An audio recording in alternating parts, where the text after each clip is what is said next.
Deixa eu começar esse tema polêmico aqui, fazendo uma pergunta. Bom, a maioria sabe que eu trabalho com investimento, então eu queria fazer aqui e pensem, ao decorrer desse bate-papo, a gente não ter juízo de valor antes da gente pensar, repensar, pensar outra vez sobre o tema. Se eu chego para você e falo assim, vamos investir num determinado produto qualquer, você não tem garantia nenhuma de retorno, você não sabe quando você vai receber de volta o teu dinheiro, os juros que ele vai pagar é bastante baixo, mas eu preciso do teu dinheiro e você não tem escolha, você vai investir nesse produto. O que você me fala? Você investiria ou não? Eu tenho quase certeza que a resposta beira o 100%, para eu não falar que é 100%, que seria unanimidade. Eu usaria dizer que sim, mas eu vou dizer, a maioria deve dizer que não investiria nisso. Fazendo um outro paralelo aqui, muita gente tem caído em esquema de pirâmide, né? O que é o esquema de pirâmide? Basicamente é aquilo que o dinheiro que entra remunera os juros de quem já está lá dentro, porque é impossível remunerar os juros das pessoas que já estão lá dentro. Então esse esquema, ele capta novo dinheiro, usa o dinheiro captado para pagar os juros de quem já está lá dentro. Uma hora esse castelo de cartas cai e a coisa quebra. Então as duas perguntas são, você investiria, como eu falei nesse primeiro exemplo, sem garantia, com taxa baixa, sem garantia de que vai receber o dinheiro de volta, mas eu te obrigo, então você vai investir. E dois, um esquema onde o dinheiro que entra banca quem já está lá e você não tem garantia de quando você vai sair. Eu também acho que a resposta seria não, apesar de ter bastante gente acreditando em falsas altas taxas, mas o ponto aqui não é esse. O ponto que eu quero levantar, mantenha essas duas perguntinhas aqui, e o ponto que eu quero levantar é o seguinte. A gente nunca parou para questionar aquilo que foi ensinado para a gente desde muito criança, né? Então eu, por exemplo, sempre ouvi lá atrás, nos países nórdicos você paga muito juros, muito imposto, mas você tem tudo de volta. Até que eu fui conviver diariamente lá nos países nórdicos, que eu particularmente adoro, e eu vi que a coisa não é muito bem assim. A Suécia quase quebrou nos anos 80, teve que fazer uma reestruturação, ela queimou grande parte no estado de bem-estar social do dinheiro que foi arrecadado lá atrás. Enfim, então não é tão simples quanto fazer uma leitura num jornal e a gente acreditar sem ter leituras profundas, sem conviver no lugar, sem perceber os questionamentos que as pessoas que moram nesse lugar têm, porque sempre tem reclamações e tudo mais. Não é tão lindo quanto a gente imagina.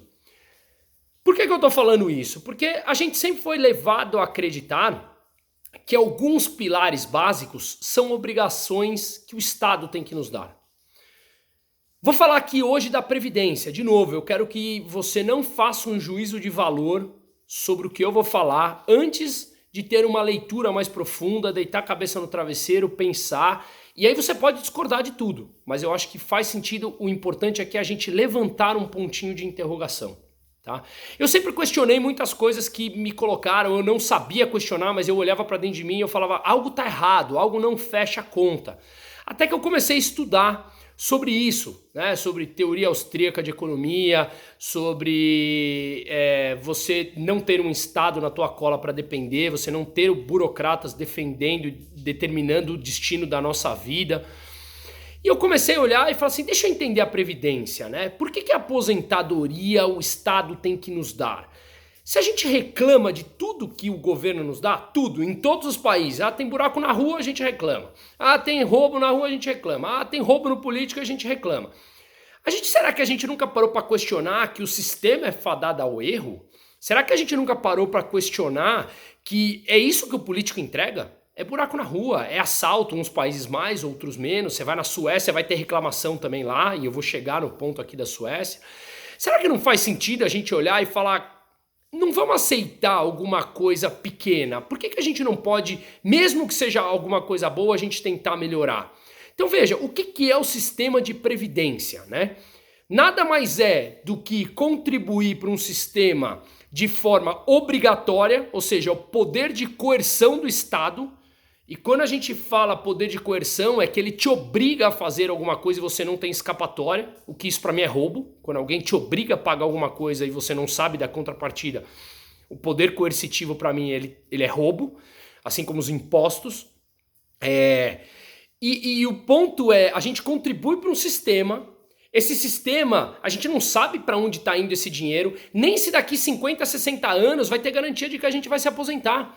Porque pode chegar um governo no meio do caminho, mudar as regras e simplesmente esse dinheiro se perdeu e foi para outra coisa. Veja na Venezuela, quantos meses os pensionistas estão sem receber? Chegou um governo que rasgou a Constituição, mudou e aquilo acabou, ponto final. Não estou falando que vai acontecer no Brasil ou em qualquer outro lugar o que aconteceu na Venezuela. Pode acontecer em qualquer lugar do mundo, basta uma destruição de pilares macroeconômicos sólidos que a gente passa a ter isso. Meu ponto aqui que eu falo é, se no meio do caminho alguém muda, como é que daqui 50 anos eu vou saber que o dinheiro que eu contribuí uma vida inteira para um INSS, que eu não sei para onde está indo esse dinheiro, vai garantir a minha aposentadoria? Eu tô fora. O grande ensinamento que eu quero passar para minha filha é: faça ganhar tudo pelos teus méritos, o mundo não depende de você e o mundo não te deve nada, nada, não espere nada de ninguém, faça acontecer por você. Você quer uma aposentadoria boa? Faça acontecer por você. Não dependa do governo para te dar essa aposentadoria. O que eu quero falar aqui não é ideologia, nada. É matemática e técnica. Eu acho que esse é um sistema fadado ao erro, que a matemática, você pode gostar da minha camiseta preta ou não, mas 2 mais 2 é 4 para todo mundo. E a matemática, para mim, aqui, ela é muito forte. Até 2050 tem alguns estudos em que para cada contribuinte você vai ter 1,7 pessoas aposentadas no Brasil. Como é que o sistema fecha a conta quando você tem uma pessoa e praticamente 2 aposentadas? Quando a expectativa de vida cresce e a qualidade de vida também tende a crescer e passa a ser mais alto. Então o custo da aposentadoria é maior, a expectativa de vida é maior e a gente tem mais de uma pessoa aposentada para contribuinte. É uma matemática. Não funciona. É fadada ao erro. Não funciona. O ponto é, na minha opinião, o sistema público de previdência é uma enganação, que é um imposto que o governo recebe, e essa regra pode ser mudada lá atrás, lá na frente, a qualquer momento. Vai acontecer ou não? Não sei. Eu prefiro não correr meu risco e para isso eu faço a minha própria previdência privada. Todo mundo consegue fazer isso? Não, porque a gente foi ensinar, hoje não, porque a gente foi ensinado que um sistema público, ele é assim que funciona e a gente depende dele. Mas não é assim. É por isso que eu tenho batido tanto na tecla de colocar meu projeto dentro das escolas, que a gente vai começar esse ano, porque eu quero que essa geração de base tenha conhecimento suficiente para escolher se ela quer depender do Estado ou não para se aposentar. Eu acho isso um fracasso, na minha opinião. Por quê? Porque eu acho que o sistema é fracassado. Agora, se a pessoa quiser fazer isso por livre e espontânea vontade, ótimo, mas ela tem que conhecer o outro lado. Então a gente tem que questionar que o sistema de previdência tem que depender do Estado. Eu acho que não. E as pessoas vão falar que, mas sempre me perguntam, mas quando você fala isso, e o pobre, e o mais pobre, não vai se aposentar? Eu não estou falando que isso tem que acontecer agora. Isso tem que acontecer, na minha opinião, daqui 40, 50 anos, quando essa geração de base passar por um nível de conhecimento muito maior, quando ela tiver poder de decisão na vida dela com 40, 50 anos, e aí sim ela decidir aonde ela vai se aposentar. Se dependendo do Estado, se isso existir ainda, ou não. Então, eu acho que tudo passa por uma educação para daqui 4, 5 décadas a gente ter uma situação muito melhor e as pessoas olharem e falar: eu quero depender de mim para me aposentar porque eu soube planejar durante a minha vida inteira e não tive que terceirizar isso. E se isso acontecer no meio do caminho e mudar a regra, não muda nada. Você fez as tuas escolhas. Então eu acho que a gente chegou no momento que a gente tem que questionar aquilo tudo que nos foi ensinado, porque sem dúvida nenhuma esse ensinamento, ele não necessariamente ele é 100% verdade. Nos passaram pra gente, porque essas pessoas ouviram, porque assim foi vindo. Chegou o momento da gente realmente questionar. Na minha opinião, o INSS hoje, ele não é nem seguro, porque eu falei que ele não tem garantia nenhuma de que lá na frente não vai ter uma mudança de regra e falar não tenho mais dinheiro para pagar, e nem social. Porque se a gente olhar, o custo ele é basicamente bancado pelo trabalhador. Vão falar que não, que o empregador ele paga um percentual, e é verdade isso. Só que quando a gente vai contratar alguém, a gente olha e fala, qual é o custo Brasil de contratar alguém? Qual é o custo de mandar embora? Qual é o custo de férias? Qual é o custo disso? Qual é o custo daquilo? Qual é o custo do INSS? X. Então você paga menos salário porque é muito caro. Se não existisse isso, a gente podia pagar qualquer empregador, podia pagar mais salário para os trabalhadores e eles terem o poder e a livre escolha de decidir aonde eles querem investir. Só que isso passa por educação. O que todos os últimos governos, obviamente, não querem dar uma educação mais forte, porque é muito mais fácil fazer um bando de gente depender de você e pedir esmola cada vez mais. Portanto, eu rebato aquelas pessoas que falam que eu não estou pensando no pobre, eu falo o contrário. O sistema está aí hoje para não pensar no pobre, para fazer o pobre ficar dependente da gente. O que eu quero é criar uma massa de pessoas que tenha mais educação financeira para decidir o destino da tua própria vida, investir no seu próprio dinheiro. Eu tenho uma moça que trabalha na minha casa, que é muito próxima a gente, eu expliquei para ela todo o funcionamento e falei assim, você preferiria ganhar mais e eu não pagar o INSS e você pagar uma previdência privada? Depois que eu passei meia hora explicando tudo para ela, ela falou, ninguém nunca me explicou assim. Se me explicassem, é óbvio que eu prefiro. Eu falei, pois é, mas eu não consigo fazer porque senão eu corro risco trabalhistas, que também é um custo muito alto, apesar de já ter melhorado. Então o que eu quero dizer é, dê educação. Questione e seja ator principal da nossa própria vida. O sistema, ele aqui de novo, na matemática, como eu falei, eu não acho que ele é nem seguro e nem social. Porque o trabalhador deixa de ganhar menos para pagar por um sistema falido. E eu acho que se ele tivesse educação, ele ganharia mais dinheiro no bolso dele e ele optaria por pagar uma previdência privada ou o que quer que seja, porque ele tem educação, teria educação suficiente para guardar dinheiro durante uma vida como um todo. Isso tudo é explicado, esse custo que é bancado pelo trabalhador, é explicado muito numa obra de Ludwig von Mises, que chama o Socialismo, de 1922. Tá? Vale muito a pena conhecer um pouquinho sobre isso antes, de novo, como eu falei, entrar em juízo de valor. Tá? Eu basicamente nunca contribuí para o INSS e pretendo nunca contribuir e vou ensinar para minha filha que tem 3 meses a jamais depender de absolutamente nada para o Estado. Nada, nada. E ela tem que fazer acontecer na vida dela. Espero que a gente possa... Claro que não dá para não depender nada, porque muitas coisas nós somos obrigados. Eu pago meu imposto 100% em dia.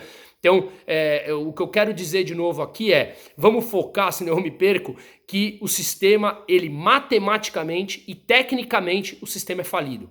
E ele tem que ter uma base, a população tem que ter uma base de educação para que possa escolher sobre o destino dele, de como se aposentar. Teve um alemão, Bismarck, em 1884, ele passou um projeto de lei, que é o chamado Sistema Bismarckiano de Previdência. Tinha algumas pegadinhas, como a aposentadoria que era a partir de 65, 70 anos de idade, até porque poucos chegavam lá em 1880, poucos chegavam nessa idade, então o sistema, e tinha pouca gente contribuindo para muitos aposentados, então o sistema funcionava muito bem durante muito tempo. E um líder do partido dele um dia, foi até um discurso famoso, que ficou famoso em alguns livros, né, em alguns papers aí, e perguntou para ele, acho que era Eugene Richter, alguma coisa assim, o nome do líder do partido, e perguntou para o Bismarck, né?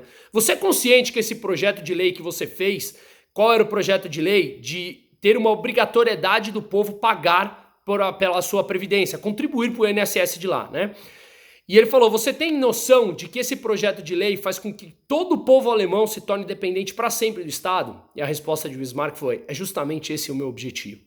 Então, gente, o que eu quero é passar uma ideia da gente começar a questionar. Tudo que eu posso falar aqui, vocês podem rasgar no lixo, mas que faça isso depois de ler, pensar, entender o sistema e, de novo, eu não quero uma mudança do dia para a noite. Tem que ser uma mudança educacional. Mas a gente começar a questionar pilares importantes de que tudo tem que vir de uma obrigatoriedade do Estado. Não, o Estado nos oferece um serviço precário, caro, horrível. O custo de educação, por exemplo, é muito maior do público do que do privado. Por que não dá para mudar um sistema baseado numa educação? Se você paga menos imposto, você conhece muito bem o que fazer com o teu dinheiro. Tudo passa por uma educação de base. Por que você não pode escolher onde teu filho vai estudar? Por que você não pode escolher o plano de saúde que você vai ter, de aposentadoria que você vai ter? Se essa pessoa conhece bem sobre o que fazer, sobra dinheiro porque ela não tem impostos tão altos para pagar, ela escolhe o que fazer com a vida dela.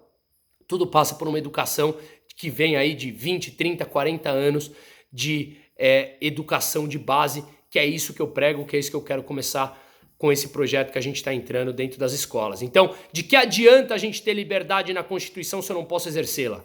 Se eu não posso falar, eu não quero contribuir com esse sistema público de saúde. Mesmo que eu não use, se acontecer alguma coisa comigo, eu não quero ter o direito de usar o INSS. Não importa, me dá o direito.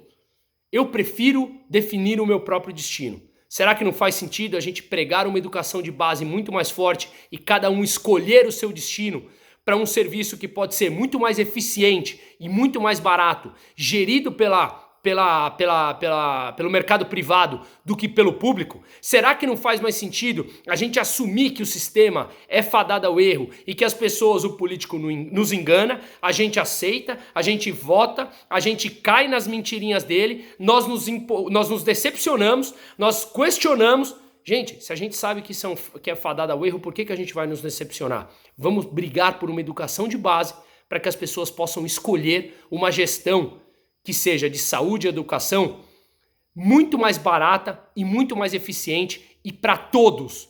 Porque o que pregam hoje de que a educação e a saúde ela é para todos, a gente sabe que não é bem assim. Vale a reflexão, vale uma discussão e eu acho que eu me coloco à disposição aqui para quem quiser a gente estabelecer uma comunicação daqui em diante. De novo, mais importante, eu quero levantar uma luz aqui e colocar em discussão. Vale a pena um novo modelo? Só isso. Briga pela educação e a gente briga pela nossa liberdade. Só isso e algo que demora 30, 40 anos. Pensemos a respeito. E de novo, boa sorte, Brasil.